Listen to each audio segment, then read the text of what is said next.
السلام علیکم ورحمۃ اللہ تعالی وبرکاتہ. درود پاک صلی اللہ علیہ نبی النبی وآلہ صلی اللہ تعالی علیہ وسلم والصلاۃ والسلام علیک یا رسول اللہ نویت سنت الاعتقاد اللهم فعلنا حکمت وانشر علینا رحمت بهذا الاکرام.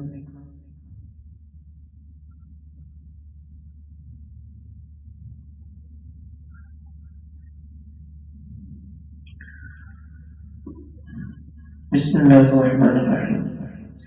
گمراہ فرقوں میں سے چند کا ذکر ہے جو ہندوستان میں پائے جاتے ہیں. ایک کا ذکر بہت اختصار کے ساتھ کل کیا کہ جسے قادیانی کہتے ہیں. اس نے کبھی تو نبی ہونے کا دعویٰ کیا اور کبھی جو ہے کہ انبیاء کرام کی شان میں گستاخیاں کی اور ان کی طرف جھوٹ کی بہت ساری نسبتیں بھی کی. تو یہ جہنمی شخص ہے. اس کے کفر میں اگر کوئی شک کرے ان تمام باتوں کو جاننے کے باوجود بھی تو وہ خود بھی کافی ہے. آج رافضی کا ذکر سنیں.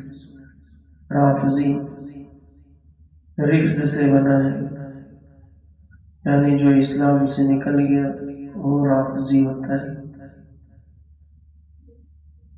یہ اپنی زبان سے اپنے آپ کو شیعہ کہتے ہیں، یا شیعہ کے معنی ہوتا ہے گروہ، جماعت. رافضی ان کے مذہب کی کچھ تفصیل اگر کوئی دیکھنا چاہے تو ایک بہت ہی مشہور زمانہ کتاب ہے تحفہ اثنا عشریہ. کیا نام ہے؟ تحفہ اثنا عشریہ. اثنا عشریہ، یہ اثنا عشریہ عربی کا بولیے کہ یہ کاؤنٹنگ نمبر ہے. اتنا عشر کا معنی ہوتا ہے 12. اس میں 12 تحفے ہیں. تحفہ اتنا عشر. اس کتاب کے مصنف حضرت شاہ عبد العزیز محدث دہلوی رحمۃ اللہ علیہ.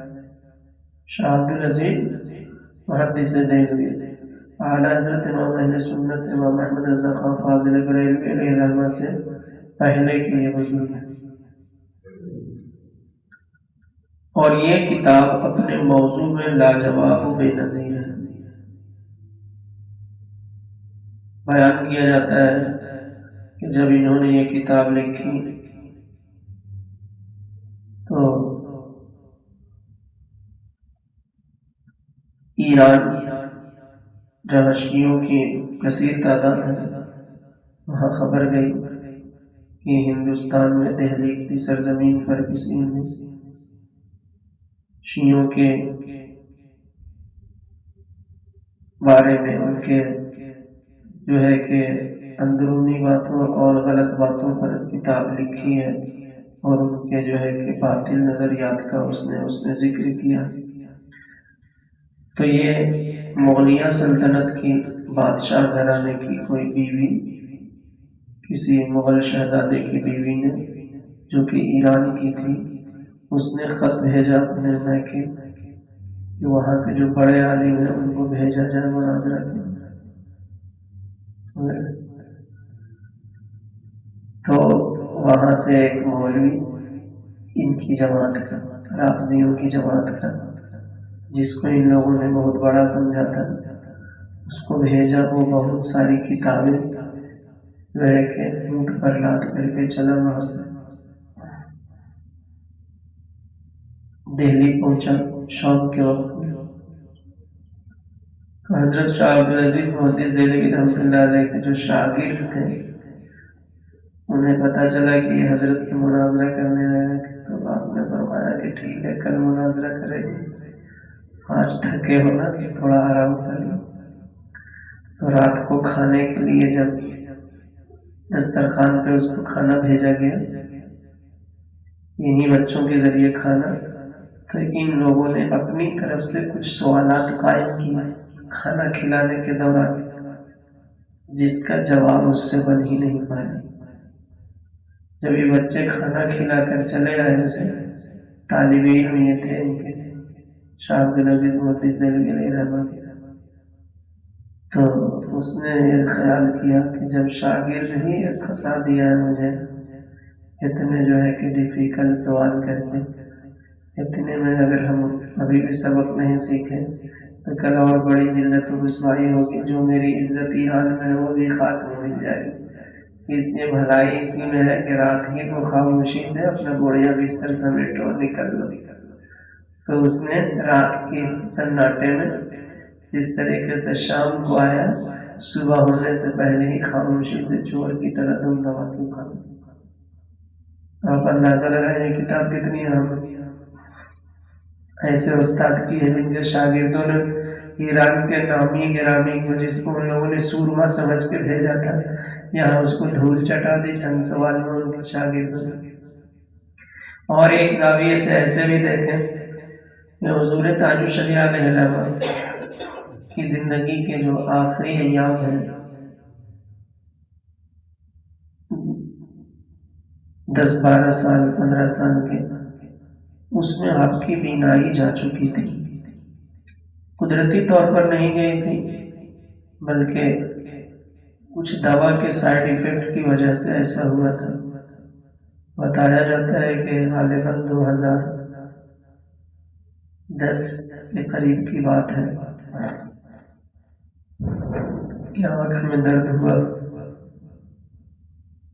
اچانک ادھر کہیں پروگرام میں آئے ہوئے تھے سیوان کی طرف، وہاں سے مظفر پور جانا تھا۔ سر میں درد ہوا یا آنکھ میں درد ہوا تو گئے ڈاکٹر کے یہاں دلی ہلٹن۔ تو دہلی میں ڈاکٹر نے، دہلی یا ممبئی میں ڈاکٹر نے دوا دی، ایسی بولا کہ آنکھ میں ڈالنے کے بعد جو ہے کہ 12 گھنٹے تک ایسے بیٹھے رہنا، نیچے منہ سے چاہے اوپر ایسے کچھ۔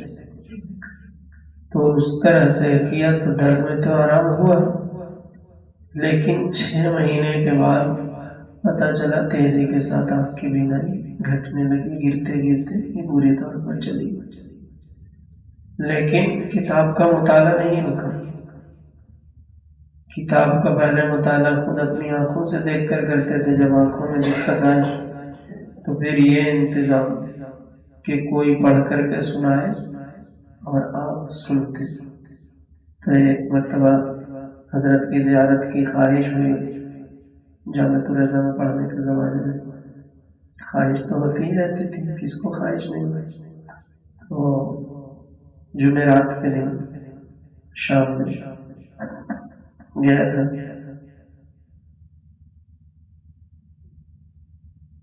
جمعرات کا دن تھا یا کوئی اور دن تھا، لیکن ہوا یہ کہ عصر اور مغرب کے درمیان جو ملاقات کا وقت ہے اس میں ملاقات نہیں ہو سکی، تو سوچا کہ مغرب کے بعد زیارت ہو جائے گی۔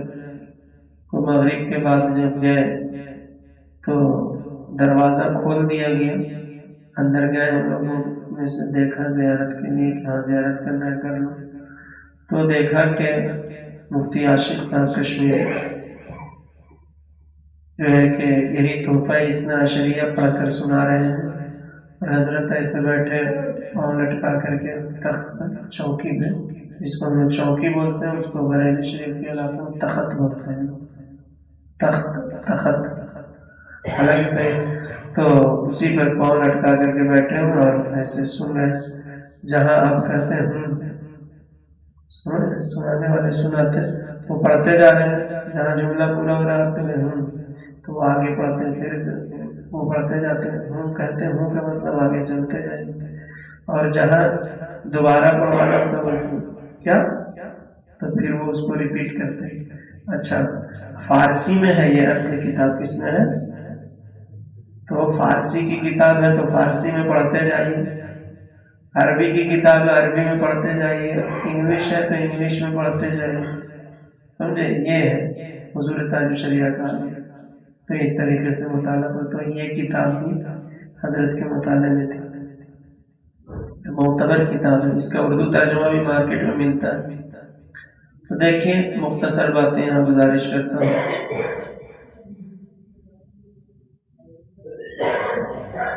صحابہ کرام رضی اللہ تعالی عنہ کی شان میں یہ فرقہ نہایت گستاخ ہے۔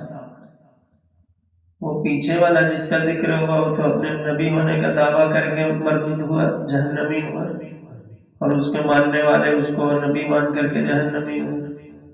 یہ فرقہ اس کے ہر ایک کا ایک اپنا اپنا گمراہ گری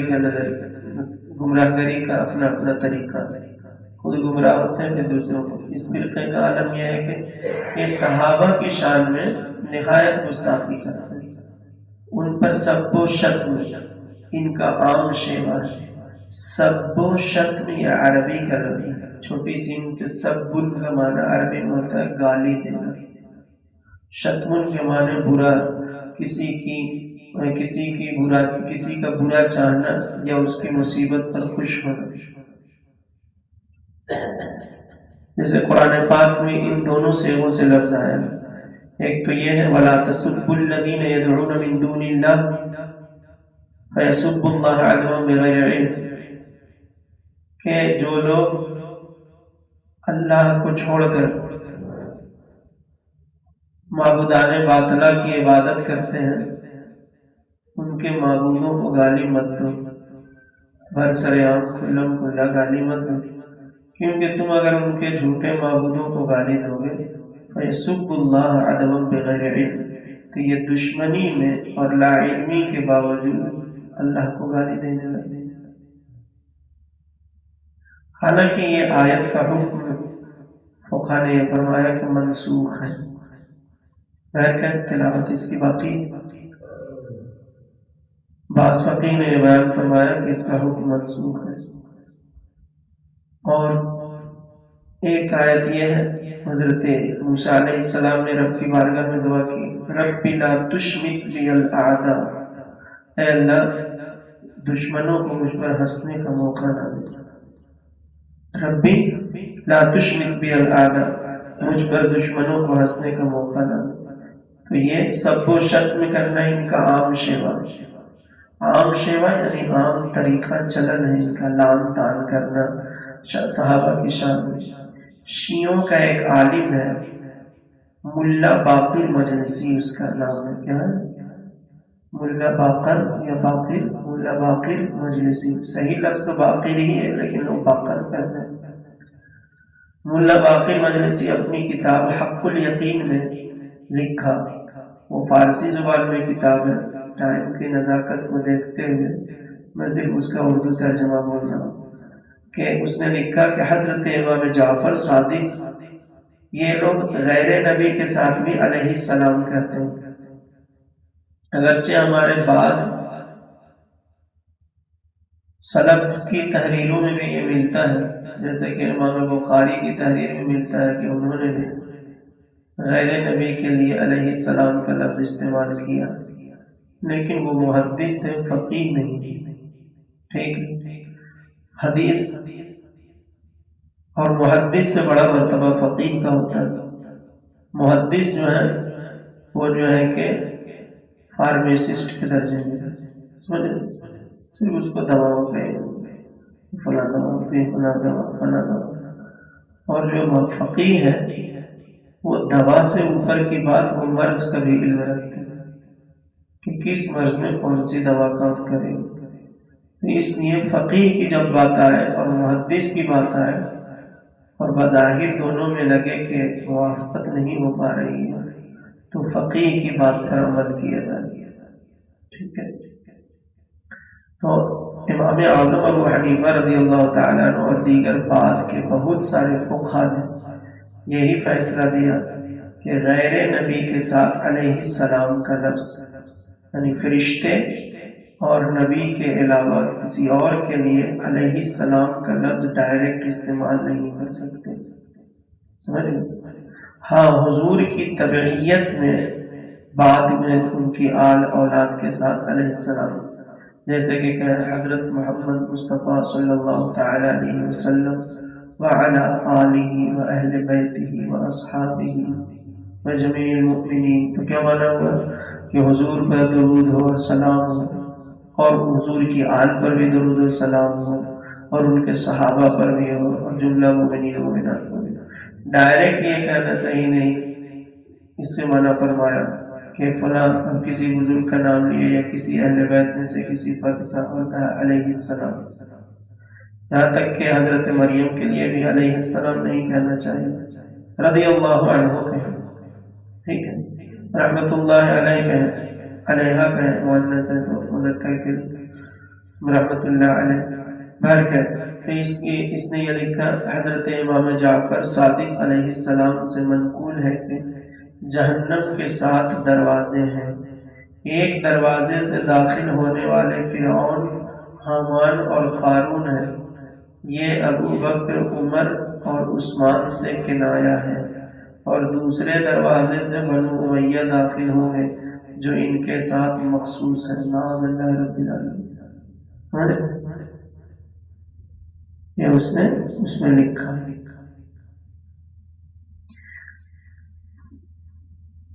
یعنی یہ کہا کہ منقول ہے کہ جہنم کے 7 دروازے، ایک دروازے سے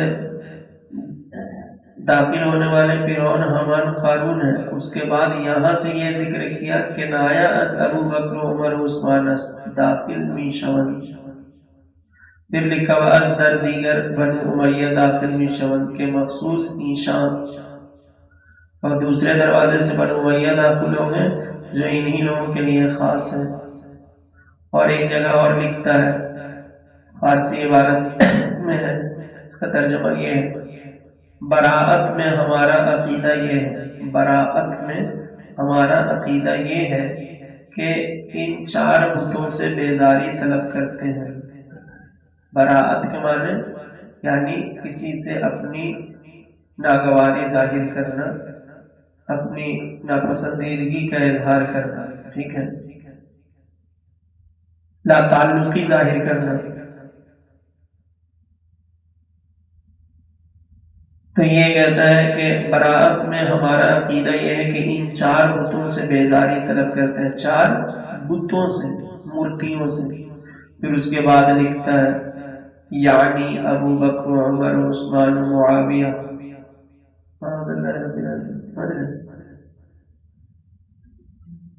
اور 4 عورتوں سے بھی بیزاری طلب کرتے ہیں، یعنی اپنی لا تعلقی ظاہر کرتے ہیں. فارسی عبارت یہ ہے وزنان چہارہا، وزنان چہار گانا، یعنی عائشہ و حفصہ و ہند و ام الحکم. 4 لوگ. حضرت عائشہ کو کبھی نام لیا، کیوں؟ حضرت ابوبکر صدیق کی بیٹی ہیں. ایک طرف سے تو حضور کی زوجہ ہے، اس اعتبار سے اگر اہل بیت مان کر تعریف کرے تو حضرت ابوبکر صدیق کی بھی تعریف ہوگی کیونکہ ان کی بیٹی ہیں. اس لیے حضرت ابوبکر صدیق رضی اللہ تعالیٰ عنہ سے دلی عداوت و بغض رکھنے کی وجہ سے حضرت عائشہ کی بھی برائی کریں گے. حضرت حفصہ رضی اللہ تعالیٰ عنہ یہ حضرت عمر فاروق اعظم کی بیٹی ہیں، یہ بھی حضور کی زوجہ ہے. تو پھر حضرت عمر رضی اللہ عنہ سے بغض و عداوت و عناد ان کی بھی برائیاں کریں گے. اور 2 اور ہیں، خاتون ہند اور ام الحکم. اور آگے لکھتا ہے اور ان کے معتقدوں اور پیروکاروں سے بھی بیزاری طلب کرتے ہیں، یعنی جو ان سے عقیدت رکھتے ہیں یا جو ان کی باتوں کو مانتے ہیں، اپنے لیے ان کی باتوں کو ضروری سمجھتے ہیں، فالو کرتے ہیں، تو ان سے بھی بیزاری طلب کرتے ہیں. تو سیدھے سیدھے ہم لوگوں سے بھی ہوگی. اور جو ہے کہ پھر آگے اور یہ لوگ اللہ کی مخلوق میں سب سے بدتر ہیں معاذ اللہ. یہ لکھا بیچ میں عبارت حذف کیا ہوا ہے اور لکھا بدترین خلق خدا یند وہاں کے تمام نمی شود اقرار و خدا و رسول و ائمہ مگر ببیزاری از دشمنان اینشا. یعنی یہ لوگ اللہ کی مخلوق میں سب سے بدتر ہے معاذ اللہ، اور اللہ و رسول اور ائمہ سے کیا ہوا عہد اس وقت تک پورا نہیں ہوگا جب تک کہ ان کے دشمنوں سے بیزاری کا اظہار نہ کیا جائے. ایک جگہ اور لکھتا ہے تقریب المعارف میں روایت ہے کہ حضرت علی بن حسین الحسین علیہ السلام، حضرت علی بن الحسین علیہ السلام کے آزاد کردہ شخص نے حضرت سے پوچھا آپ کی خدمت کرنے کی وجہ سے میرا آپ پر حق ہے، مجھے ابو بکر اور عمر کے حال کے متعلق بتائیے. آپ نے فرمایا وہ دونوں کافر ہیں اور جو ان کو دوست رکھتا ہے وہ بھی کافر ہے. معاذ اللہ رب العالمین. دیکھ رہے ہیں خود اپنی بات، جھوٹی بات کو سچ منوانے کے لیے حضرت علی کی طرف بھی یہ نسبت کر دی. یہ حضرت علی کون ہے؟ علی مرتضیٰ نہیں، یہ امام حسین کے بیٹے ہیں، یعنی حضرت علی کے پوتے، تو ان کی طرف نسبت کر دی، یعنی امام زین العابدین۔ امام زین العابدین کا بھی نام علی ہے۔ حضرت علی اکبر ان کا، حضرت علی کے 3 مشہور بیٹے، ایسے تو حضرت فاطمہ رضی اللہ تعالیٰ عنہ کے وصال کے بعد کئی خاتون سے آپ کا نکاح ہوا اور ان سے اولادیں ہوئیں، لیکن آپ کے لیے جب تک حضرت فاطمہ بقید حیات ہے دیگر خواتین سے نکاح کرنا حرام تھا، حضور نے آپ کے لیے حرام فرما دیا۔ حضور کو اختیار ہے، جس کے لیے جو چاہے حلال کر دے، جس کے لیے جو چاہے حرام کر دے۔ حضرت علی تو یہ نہیں کہتے تھے کہ قرآن میں 4 کا آیا ہے، فَانكِحُوا طَابَ لَكُم، مجھے کیوں منع کر رہے ہیں؟ حضرت علی کو یہ بھی معلوم تھا کہ قرآن یہ رحل پہ رکھا ہوا ہے، ایک قرآن اور ایک چلتا پھرتا قرآن میرے مصطفیٰ کے ساتھ۔ حضور بھی جس چیز کو حرام کر دیں جس کے لیے، وہ اس کے لیے حرام ہے۔ لیکن یہ لوگ آج کل ایک ایسے لوگ پیدا ہو رہے ہیں، ایک ابھی کل ایک پاکستان میں تو ایک سے ایک گمراہ لوگ پیدا ہو گئے۔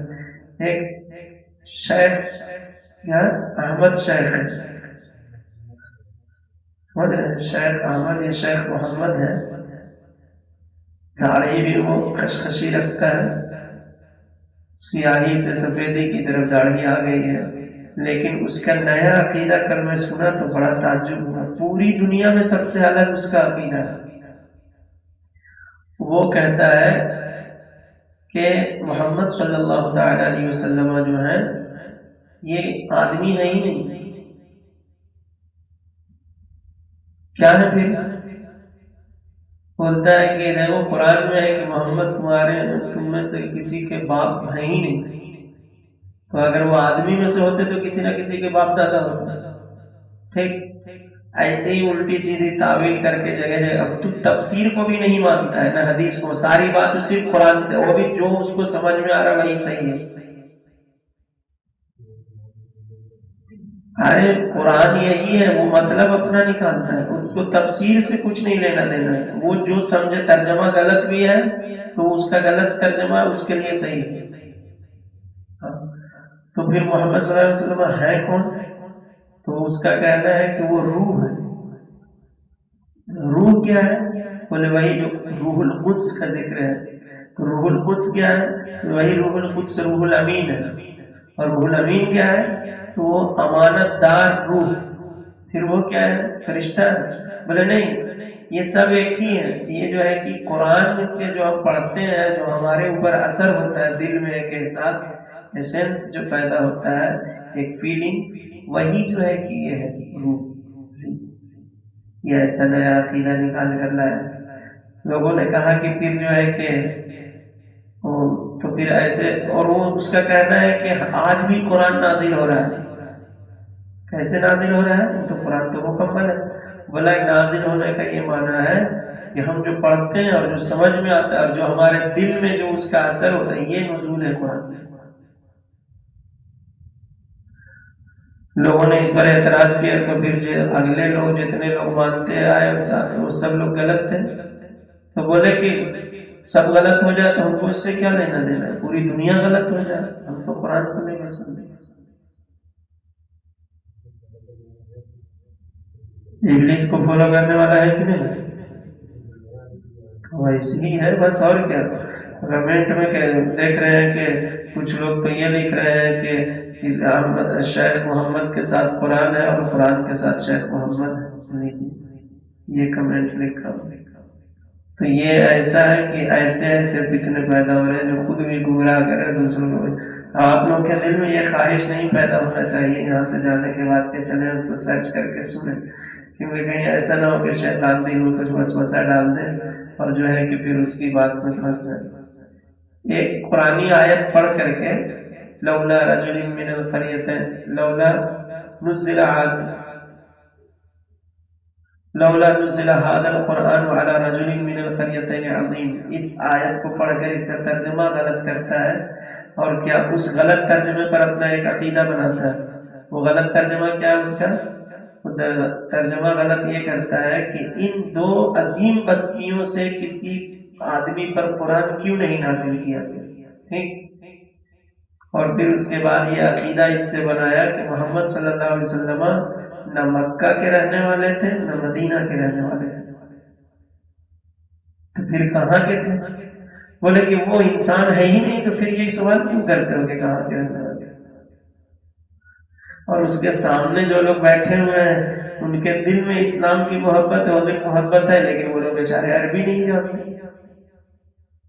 اس نے قریتین کی صفت جو عظیم آگے لفظ ہے اس کو بنا دیا، حالانکہ قریتین جو ہے تسنیہ ہے. قریہ ایک کو کہتے ہیں، ایک بستی ایک شہر کو، قریتین دو، تو ادھر عظیمتین ہونا چاہیے تھا اگر اس کی صفت ہے تو. پھر اس کے بعد جو ہے کہ القریتین معرفہ ہے اور وہ عظیم نکرہ ہے. یہ رجل کی صفت ہے، یعنی کہ جب حضور اکرم صلی اللہ علیہ وسلم، اچھا دو بستی سے مراد یہاں طائف اور مکہ ہے، اور وہ اپنی طرف سے مکہ اور مدینہ لے رہا ہے. پوچھا کسی نے کہ وہ دو بستی سے کیا مراد ہے؟ بولا تم نہیں جانتے ہو دو عظیم بستی کیا ہے پوری دنیا میں؟ ساری دنیا کو معلوم ہے کہ دو عظیم بستی مکہ اور مدینہ، تمہیں نہیں معلوم؟ اور اس کے ماننے والے اس کی باتوں پر ہنس رہے ہیں، خوش ہو رہے ہیں. حالانکہ معاملہ یہ تھا، یہ کفار کا قول تھا، اس میں یہ ہے قرآن میں کہ جب حضور صلی اللہ علیہ وسلم گئے کفار مکہ طائف میں، طائف گئے اور جو ہے کہ تبلیغ کے لیے وہاں کے سرداروں کے پاس، تو لوگوں نے طرح طرح سے ہیلے بہانے سے انکار کیا. تو اسی میں سے کچھ لوگوں نے یہ کہا تھا کہ اللہ کو کوئی اور نہیں ملا، یعنی ایسا شخص جو روپیے پیسے میں مالدار ہو، جس کی اچھی سواری ہو، اس کے غلام ہو، نوکر چاکر ہو، ٹھاٹ باٹ شان والا، کہ اللہ تعالیٰ نے تم جیسے کو بنایا نہیں جس کو چلنے کے لیے سواری بھی نہیں. یعنی وہ یہ کہ ان لوگوں کا اعتراض تھا کہ کسی بڑے آدمی پر قرآن کیوں نہیں نازل ہوا؟ طائف اور مکہ میں جو لوگ نامور لوگ ہیں ان پر، اور ان میں سے بھی دو لوگوں کے مفسرین نے خاص نام بیان کیے کہ ان لوگوں کی طرف اشارہ تھا ان کا. اور یہ جو ہے کہ اس کو مارے گھٹنا پھوٹے سر والا حساب کہاں سے کہاں فٹ کر کے ایک تو غلط سمجھ رہا اور پھر اس پر غلط عقیدہ بنا لیا کہ وہ انسان ہی نہیں، کیونکہ نہ مکے کے رہنے والے ہیں. تو بولے کہ اتنے جو سیرت پہ لوگوں نے لکھا، بولے وہ سب کو چھوڑو، ہم صرف قرآن کی بات کرتے ہیں. تو اس نے کہا کہ جو اتنا اب تک ہم لوگ سنتے ہیں، بولے کہ وہ تو مولویوں نے تمہاری دماغ میں بھرا ہے، وہی تم کہہ رہے ہیں، ویسے میں تمہیں بے قصور آدمی سمجھتا ہوں. تو ایسے ایسے ہیں، اور اسی کو بول رہا ہے کہ جو بولو گے تم پوری دنیا دیکھ رہے، اس لیے سوچ سمجھ کے بولنا، اور خود اپنے لیے نہیں سوچ رہے. اچھا ابھی اس کے کچھ فالوور بڑھ گئے ہیں. کیسے بڑھ گئے؟ کہ اس نے جو ہے کہ دیکھا کہ ایسے تو میری دکان چل نہیں رہی ہے، تو یہ قادیانیوں کا پوسٹ مارٹم کرنا شروع کیا. خود نہیں ہے راہ پر اور اوروں کو جو ہے کہ ایکسپوز کرنے چلا. تو قادیانیوں کو جو لوگوں کو پکڑ کر اس سے سوال کرتا ہے، تو ہمارے نوجوان سنتے ہیں کہ قادیانی تو گمراہ ہے، جو قادیانی سے ٹکر لو یقیناً صحیح ہو. لیکن معاملہ یہاں کچھ اور ہے، سمجھ رہے؟ چاہے ادھر والا ہو یا ادھر والا ہو، اگر یہ دونوں آپس میں لڑنے لگے تو اس میں تھوڑی یہ ہے کہ کوئی ایک صحیح ہے. کبھی کبھی سچے جھوٹے میں لڑائی ہوتی، کبھی جھوٹے جھوٹے بھی آپس میں لڑتے ہیں اپنے فائدے کے لیے. تو ایسا نہیں کہ ہر لڑنے والے میں سے ایک سچا ہی ہے، ایک اچھا ہی.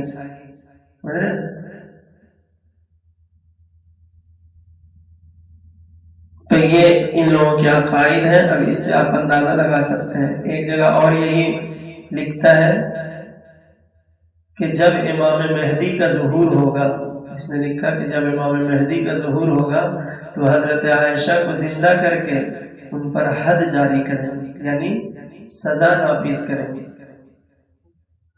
اور ان سے حضرت فاطمہ کا انتقام لیں گے، بدلہ لیں گے. کتاب کا نام حق الیقین، یہ ملا باقر مجلسی کی لکھی ہوئی. اب بتائیے. ایک جگہ اور لکھتا ہے کہ امام مہدی ہر دو کو قبر سے نکالیں گے. ہر دو سے مراد یعنی دونوں کو. کون دونوں؟ جو حضور کے باطنی جانب پہلو میں حضرت ابوبکر صدیق اور حضرت عمر فاروق اعظم آرام فرما ہے، ان کے بارے میں لکھتا ہے کہ ہر دو کو قبر سے یعنی دونوں کو قبر سے باہر نکالیں گے. کون؟ امام مہدی جب آئیں گے، اور وہ اپنی اسی صورت پر تر و تازہ بدن کے ساتھ باہر نکالے جائیں گے. پھر فرمائیں گے کہ ان کا کفن اتارو، اور ان کا کفن حلق سے اتارا جائے گا، اور آگے لکھتا ہے ان کو اللہ کی قدرت سے زندہ کریں گے اور تمام مخلوق کو جمع ہونے کا حکم دیں گے۔ پھر ابتدائے عالم سے لے کر آخر عالم تک جتنے ظلم اور کفر ہوئے ان سب کا گناہ ابو بکر و عمر پر لازم کر دیں گے، اور وہ اس کا اعتراف کریں گے کہ اگر وہ پہلے دن خلیفہ برحق کا حق نصب نہ کرتے تو یہ گناہ نہ ہوتے۔ پھر ان کو درخت پر چڑھانے کا حکم دیں گے اور آگ کو حکم دیں گے کہ زمین سے باہر آئے اور ان کو درخت کے ساتھ جلا دے، اور ہوا کو حکم دیں گے کہ ان کی راکھ کو اڑا کر دریاؤں میں گرا دیں۔ تو یہ سب ان کے وہ عقائد ہیں جو اپنی مجلس میں بیان نہیں کرتے ہیں۔ چور کا چور دروازہ کوئی اور ہوتا ہے، صدر دروازہ کچھ اور ہوتا ہے۔ جب لوگوں کے سامنے شریف بن کے آنا ہے تو وہ مین دروازے سے، جب چوری کرنا ہے تو دوسرے دروازے سے۔ وہی ان لوگوں کا حال ہے کہ جب لوگوں کو بولا آئیے اچھی اچھی باتیں ہوں گی تو وہ بات سنائیں گے جو آپ کو بھی اچھی لگتی ہیں، ہمیں بھی اچھی لگتی ہیں، اور جب یہ لوگ گمراہ کرنا ہوگا تو اس کو کوٹری میں چور دروازے سے لے جائیں گے، بولیں گے ایسا ہے یا ایسا ہے یا ایسا ہے۔ سمجھ یہ جتنے باطل فرقے ہیں یار، میں یہی دیکھا تھا گلری چوک میں کہ ایک بہکانے والا سارا کچھ بہکانے کے بعد وہی سیدھی سیدھی بات نماز پڑھنا چاہیے یہ بولنے کے بعد پھر بولتا ہے اچھا جو لوگ نئے لوگ ہیں وہ لوگ جا سکتے ہیں، آپ لوگ چل جائیں، اور پرانے لوگ جو ہیں جو رک جائیے، ہاں ان کا نام نوٹ کر لو۔ یہ نیا پرانا کیا ہے، سمجھ رہے ہیں نا؟ ہاں یہی سب معاملہ ہے کہ اس کے ان لوگوں کو اعتماد بحال ہو جاتا ہے کہ یہ اگر بار بار آ رہا ہے تو اس کے مطلب ہم سے متاثر ہو چکا ہے، اب اس کو کچھ خفیہ سبق پڑھانا ہے، اور پھر وہی پڑھ لیتا ہے تو پھر بولتے ہیں یہ شرک ہو گیا، وہ شرک ہو گیا، وہ شرک ہو گیا، سلام پڑھنا شرک، درود پڑھنا شرک۔ تو ایسے لوگوں کے لیے یہی ہے کہ وہ اندھیرا ہی بھلا ہے کہ قدم راہ پر روشنی لائی ہے منزل سے بہت دور ہے۔ ایسے لوگ پھر یہی کہتے ہیں، ان کی جو خاندان کی پیڑھیاں قبر میں پہنچی ہوئی ہیں اور ان کا فاتحہ درود چلتے چلتے اچانک جو بند ہو جاتا ہے تو ان کی روح یہی کہتی ہوگی کہ وہ اندھیرا ہی بھلا تھا، اس کے لیے کم پڑھا لکھا ہونا ہی ٹھیک تھا کہ فاتحہ درود کو کراتا تھا۔ یہ جو ہے کہ نماز اور تبلیغ کے چکر میں جا کر کے دیکھو ہمیں بھی محروم کیا اور خود بھی اپنے لیے محرومی کا دروازہ کر لیا، پھر اس کی بھی اولادیں نہیں پڑیں گی، پھر وہی ہوتا ہے مر گیا مردود نہ فاتحہ نہ درود۔ تو ان لوگوں کی باتوں سے کیا خلاصہ سمجھ میں آیا کہ یہ لوگ جو ہے کہ چند صحابہ کو چھوڑ کر باستثناء چند سب صحابہ کو معاذ اللہ کافر یا منافق قرار دیتے ہیں، اور خاص طور سے حضرات خلفائے ثلاثہ کی خلافت راشدہ کو کہتے ہیں یہ خلافت غاصبہ ہے کہ انہوں نے چھین کر کے خلافت پہ قبضہ جما لیا، اور مولا علی رضی اللہ عنہ جو ان حضرات کی خلافت تسلیم کی جنہوں نے ان کے مدائح اور فضائل بیان کیے، ان کو تقیہ اور بزدلی پر معمول کرتے۔ جب ان سے اعتراض کیا جاتا ہے کہ اگر ایسا تھا تو حضرت علی نے کیوں نہیں آواز بلند کی، تو بولے کہ نہیں اس وقت وہ حالات کو دیکھ کر کے خاموش تھے، یعنی کہ اپنا ایک بچاؤ کیا۔ تو یہ معاذ اللہ منافقین، تو کیا معاذ اللہ منافقین و کافرین کے ہاتھ پر بیعت کرنا اور عمر بھر حضرت علی نے تو بیعت کی تھی، اور ان کے قول کے مطابق وہ لوگ کافر، کن کے رافضیوں کے، تو کیا حضرت علی نے زندگی بھر ان کے پیچھے جو نمازیں پڑھی ان کے ہاتھ پر بیعت کی، تو یہ سب جو ہے کہ اسی طریقے سے ہوگی، پھر اپنی نماز پر بات کی حضرت علی نے ان کے قول کے مطابق ہے۔ تو اس لیے انہیں جو ہے کہ، اور پھر یہ حضرت علی کے لیے بھی نہایت شرم کی بات ہوگی کہ اپنی صاحبزادی فاروق اعظم کے نکاح میں انہوں نے دی، حضرت علی کی ایک صاحبزادی حضرت عمر فاروق اعظم کی زوجہ، تو اگر وہ کافر ہو گئے تھے معاذ اللہ تو پھر اپنی بیٹی کا نکاح کافر سے کیوں کراتے؟ ان لوگوں کا معاملہ یہی ہے کہ ان سے جو ہے کہ اللہ بچائے ان کے فتنے سے۔ ہمارے سنی بہت سے یہ سمجھتے ہیں حضرت امام حسین کا نام لے رہا ہے غلط، تھوڑی بھی تو صحیح کر رہا ہے، لیکن آپ کو معلوم ہے نا کہ جس کو پھنسانا رہتا ہے اس کو مچھلی کو پھنسانے والا کیا کرتا ہے؟ پہلے اس کے من پسند کا چارہ ڈالتا ہے اور مچھلی جب آتی ہے تو پھنس جاتی ہے۔ پرندے کو پھنسانے والا کیا کرتا ہے؟ اسی کی بولی میں آواز نکالتا ہے، اسی کے نر مادہ کی آواز نکالتا ہے۔ پرندہ سمجھتا ہے کوئی میرا جوڑا پکار رہا ہے، دوست ہے، میرا ہمدرد ہے، اور آتا ہے، پھنس جاتا ہے جان۔ ایسے ہی ان لوگوں کا معاملہ ہے کہ ہماری بولی وہ بولیں گے شروع، اور یہ ہر ایک کا اصول ہے پھندہ بنانے والا۔ کوئی جاسوس آیا آپ کے ملک میں جاسوسی کرنا، وہ پہلے ہی ظاہر کر دے کہ ہم جاسوس یہاں رپورٹنگ کرنے آئے ہیں، تو انڈیا میں داخل ہونے دے گا؟ وہ تو آئے گا کہ ہم جو ہے کہ انڈیا کو کچھ نیا فارمولہ دینے آئے ہیں، فائدہ ہوگا، ہم فلاں جگہ سے پڑھے ہوئے ہیں، دیکھیے ہماری قابلیت ہے، ڈگری ہے، تو ہم اس کو رکھ لی۔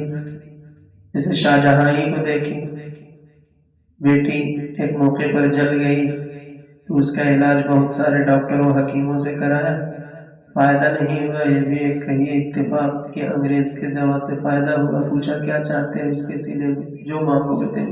بولے بس ہم مشورہ کر کے بتائیں گے۔ انگریزوں سے مشورہ کیا کہ کیا کرنا چاہیے، اتنی بڑی سلطنت کا بادشاہ بولا ہے جو مانگو گے تم۔ بولا کہہ دو کہ ہمارے ملک سے آنے والے کے لیے ٹیکس فری کر دے، بس ٹیکس فری ہو گیا۔ پھر انگریز آتے جاتے سارا کچھ ناپ لیے کہاں کیا ہے، اور اس کے بعد جو ہے کہ یہاں قدم جماتے دیکھے کہ اورنگزیب عالمگیر کے دور میں تو ہمت نہیں بنی، ان کے بعد ہی تو بنے۔ اورنگزیب عالمگیر دیکھے کہ یہ تو معاملہ اور سخت ہو گیا، تو یہ لوگ دبے رہے، اچھے موقع کا انتظار کرتے رہے۔ ابھی جب خانہ جنگی ان لوگوں میں شروع ہوئی انہی لوگوں کی وجہ سے، تو ان لوگوں نے دھیرے دھیرے اپنے آدمیوں کو ہٹانا بنگال کی طرف شروع کیا کہ ہمیں خطرہ ہے اپنی کمپنی کے لیے، ہمیں کچھ اپنے سپاہی رکھنے کی اجازت دی جائے۔ سپاہی کے نام پہ، گارڈ کے نام پہ پوری فوج ہی اتار لی۔ پھر دیکھیں کیسے کیسے قبضہ ہوگا۔ تو ایسی ہی شیعوں کی رافضیوں کی تاریخ ہے کہ اسلامی سلطنتیں جہاں بھی ڈیمیج ہوئی نا، چاہے سلجوق سلطنت ہو، چاہے اور جو ہے کہ پیچھے کی سلطنتیں ہوں، ان میں جو ہے کہ یہی کیا کہتے ہیں اموی سلطنت ہو، ان میں شیعوں کا بہت بڑا دخل ہے۔ وزیر کے عہدے پر، گورنر کے عہدے پر یہ لوگ مسلمان بن کے فائز ہو جاتے تھے، اور پھر جو ہے کہ چوہے کی طرح اندر اندر کترتے رہتے، نتیجہ یہ ہوتا کہ ہمارا راج ہوتا۔ تو یہ ان سے بھی زیادہ خطرناک ہے۔ ایک محبت میں جو ہے کہ ڈباتا ہے، حضرت امام حسن حسین کی محبت میں اتنا ڈباتا ہے کہ ایمان سے ہی نکال کے کافر بنا دیتا ہے، اور ایک جو ہے کہ توحید کے نام پہ اتنا زیادہ رسی ٹائٹ کرتا ہے کہ وہی جو ہے ایمان کا جنازہ نکال دیتا ہے۔ اور ایک اتنی آزادی نکال دیا کہ نبی آج بھی پیدا ہو سکتے ہیں، تو ایک نیا نبی لا کر کے کھڑا کر دیا، وہ آزاد خیالی میں جو ہے ایمان کا جنازہ نکال دیا۔ تو اس چیز کو وہی سمجھے جو اس کو سمجھنے کی اللہ توفیق دے، اور اللہ ہی کی طرف سے ہدایت ہے، جسے اللہ ہدایت دے اسے کوئی گمراہ نہیں کر سکتا۔ ہر جمعے میں یہ خطبہ میں پڑھا جاتا ہے من یہدہ اللہ فلا مضل لہ ومن یضللہ فلا ہادی لہ۔ اللہ جسے ہدایت دے اسے کوئی گمراہ نہیں، اور جسے اللہ گمراہ کر دے، راہ حق سے دور کر دے، تو پھر کوئی اسے سمجھا بھی نہیں سکتا۔ اس لیے ہمیشہ اللہ سے کیا مانگنا چاہیے؟ قرآن میں وَاسْأَلُوا اللَّهَ مِن فَضْلِهِ، اللہ سے اس کا فضل مانگنا، اس کا فضل ہوگا تو بہت ساری مشکلیں آسان ہو جائیں۔ اور جہاں اپنی مرضی سے مانگے یہ دے دے وہ دے دے وہ دے دے تو مل سکتا ہے وہ بھی، لیکن کیا آپ کے لیے فائدہ ہے وہ آپ نہیں